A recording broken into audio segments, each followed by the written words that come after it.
Assalamualaikum everyone, I hope you all are doing well. So today we have some products from Kishmish International Pakistan #1 organic skin care line.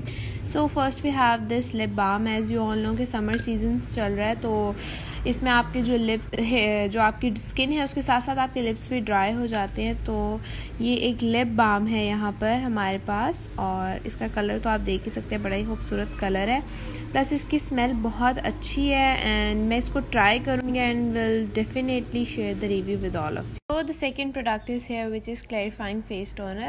और as you all know कि face toner जो है किस लिए ज़रूरी होता है. face toner basically इसलिए ज़रूरी होता है कि जब हम पूरा दिन बाहर घूमते हैं, मेकअप करते हैं, तो स्किन की टोन जो है वो डिफरेंट हो जाती है. बट ये टोनर हम इसको दिन में 2 दफ़ा यूज़ करें, लाइक सोने से पहले और मॉर्निंग में उठने के बाद. सो आपकी जो स्किन टोन है वो बिल्कुल एक जैसी रहती है. The third product is here, which is Nourishing Rose Shampoo. हम इसके बेनिफिट्स देखें तो बेनिफिट्स में जो है डाई हेयर के लिए बहुत अच्छा है. प्लस ये आपके बालों को हेल्दी करता है, स्मूथ करता है और क्लीन करता है और स्ट्रॉन्ग करता है. I really need it badly. So अब ये मुझे फाइनली मिल गया. So I will use this and will share the review with all of you.